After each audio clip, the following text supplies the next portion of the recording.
بسم اللہ الرحمن الرحیم۔ السلام علیکم۔ خانہ کعبہ سے 20 میٹر کی دوری پر آب زمزم کا کنواں پایا جاتا ہے۔ روئے زمین پر اسے پانی کا سب سے پرانا چشمہ قرار دیا جاتا ہے۔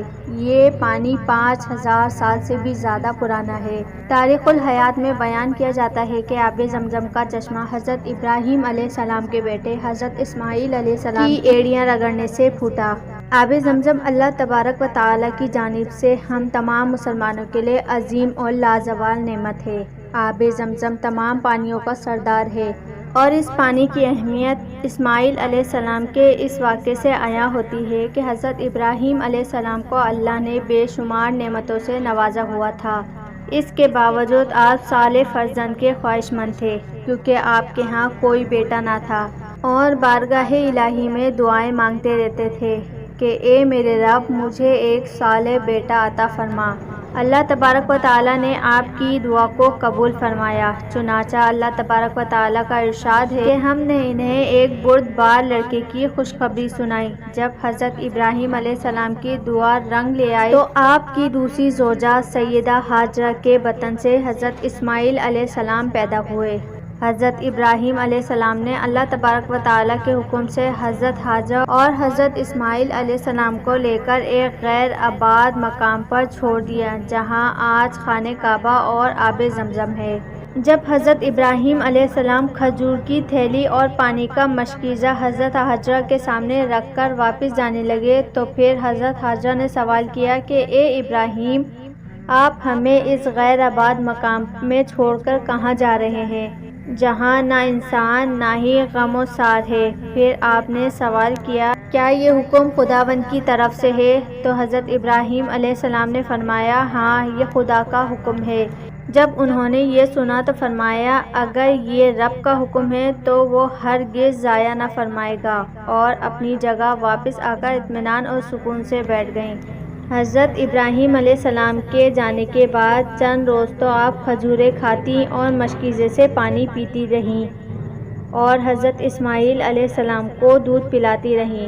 پھر ایک وقت ایسا آیا کہ نہ پانی رہا اور نہ کھجوریں، تو آپ سخت پریشان ہوئیں، یہاں تک کہ بھوک اور پیاس کی شدت سے دودھ بھی خشک ہو گیا تو ننھے بچے کی جان خطرے میں پڑ گئی۔ اس پریشانی کے عالم میں اسماعیل علیہ السلام بھی بے چین اور بے قرار ہو اٹھے۔ والدہ سے یہ منظر نہ دیکھا تو دوڑ کر قریب سے صفا پہاڑی پر گئیں تاکہ کہیں پانی کا نام و نشان نظر آ جائے، مگر وہاں پر پانی کا ایک قطرہ بھی میسر نہ ہوا۔ تو پھر ماں کی ممتا اپنے بچے کی الفت اور محبت میں دوسری پہاڑی مروہ پر پہنچ گئیں، لیکن وہاں بھی انہیں ایک بوند نظر نہ آئی۔ اسی بے چینی اور اضطراری کے عالم میں دونوں پہاڑوں کے درمیان 7 چکر لگائے۔ جب 7ویں مرتبہ مروہ کی چوٹی پر پہنچی تو جسم پسینہ پسینہ ہو گیا۔ اسی پریشانی کے عالم میں حضرت ہاجرہ علیہ السلام حضرت اسماعیل علیہ السلام کے پاس پہنچی تو اسی وقت حضرت جبرائیل علیہ السلام آئے اور اسماعیل علیہ السلام کی ایڑیاں رگڑنے سے پانی کا چشمہ ابلنے لگا۔ یہ ماجرا دیکھ کر حضرت ہاجرہ نہایت خوش ہوئیں اور اس چشمے سے پانی لے کر انہوں نے اپنی اور اپنے بیٹے کی پیاس کو بجھایا۔ دوستو، جٹیل زمین پر ابلنے والا یہی چشمہ آب زمزم کہلاتا ہے۔ اس واقعے کو ہزاروں سال گزرنے کے بعد بھی اس وقت سے لے کر آج تک تمام اطراف کے لوگ دنیا کے تمام کونوں کونوں سے آ کر آب زمزم لے جاتے ہیں۔ اس کے باوجود آب زمزم کی روانی اور طغیانی تھمنے کا نام ہی نہیں لیتی۔ سبحان اللہ، سبحان اللہ۔ آپ بھی کمنٹ باکس میں سبحان اللہ ایک بار ضرور کہیے۔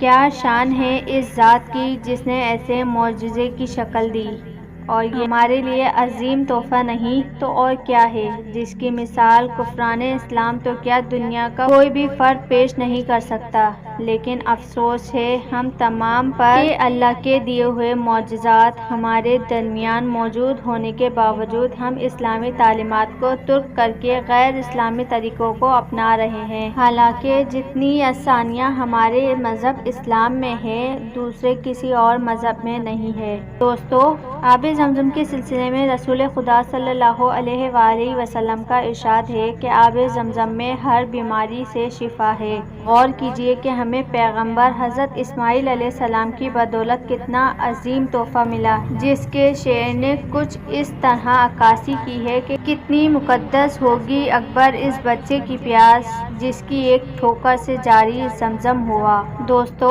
دنیا میں استعمال ہونے والی تمام چیزوں میں یہ خرابی ہے کہ وہ کبھی نہ کبھی خراب ہو ہی جاتی ہے، لیکن آب زمزم میں یہ خوبی ہے کہ وہ کبھی خراب نہیں ہوتا۔ دنیاوی تحقیقات سے یہ بھی معلوم ہوا کہ آب زمزم کا ایک قطرہ عام پانیوں کے 1000 قطروں میں شامل کیا جائے تو عام پانی میں بھی وہی اوصاف پیدا ہو جاتے ہیں جو آب زمزم میں ہے۔ آب زمزم مریضوں کے لیے شفا ہونے کے ساتھ ساتھ دعا بھی ہے۔